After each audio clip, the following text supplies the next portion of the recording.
రాజకీయ పార్టీల గురించి ఇప్పుడెప్పుడే ఆలోచన చేస్తలేమన్నా. ఎందుకంటే ఇవాళ ప్రశ్నించే వాళ్ళు లేకుండా పోయారు. ప్రతిపక్షమైన నిద్రపోతున్నటువంటి పరిస్థితి, పాలకపక్షమైన నిద్రపోతున్నటువంటి పరిస్థితి. ప్రతిపక్షంలో ఉండి బాగా అనుభవజ్ఞులైనటువంటి కేసీఆర్ గారు, బీఆర్ఎస్ పార్టీ కూడా 20 ఏళ్ల తర్వాత కూడా అనేక తప్పుల వల్ల ఇలా థర్డ్ టైం ఓడిపోయినాం అనుకుంటా ఉన్నాను నేను. అందులో ప్రత్యేకించి ఈ జిల్లాకు సంబంధించి తుమ్మల నాగేశ్వరరావు గారు లాంటి ఎఫెక్టివ్ లీడర్ని వదులుకోవడం వల్లనే మూడోసారి అధికారంలోకి రాలేకపోయినామని చెప్పి నేను బలంగా నమ్ముతా ఉన్నా. ఎందుకంటే ఎప్పుడైతే తుమ్మల నాగేశ్వరరావు గారు బయటకు వెళ్ళిపోయినారో ఆ తర్వాత రాష్ట్రంలో వాతావరణం బిల్డ్ అయిపోయింది. వారిని వదులుకున్నది బీఆర్ఎస్ పార్టీ. సో అంత అనుభవజ్ఞులే అన్ని తప్పులు చేసిండ్రు. సో నేను పార్టీ పెట్టాలంటే చాలా ఇంకా నేర్చుకోవాలి, ప్రజల దగ్గరికి వెళ్ళాలి, ప్రజా సమస్యలు గుర్తించాలి, ప్రతి జిల్లాకు తిరగాలి. అంతకుముందు నన్ను నిజామాబాద్లోనే కట్టేసిర్రు.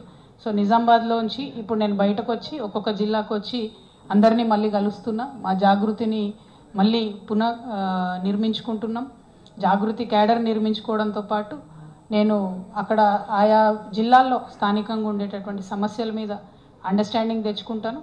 నేను పార్టీ అనేది పెట్టినప్పుడు ఖచ్చితంగా అది ప్రజల పక్షాన, ప్రజలకు ఒక వజ్రాయుధం లాంటి పార్టీని నిర్మించే ఆలోచనలో ఉన్నది తప్పితే ఏదో పార్టీ పెట్టుకున్నామా, ఒక దాంట్లో పోటీ చేసినామా, తెల్లారి మాయమైపోయినామా, రేపు పొద్దున ఇంకోటి మాట్లాడినామా అన్నది కాకుండా ఒక స్టాండర్డ్ ఆల్టర్నేటివ్ పాలిటిక్స్ ఈ రాష్ట్రంలో నిర్మించాలి.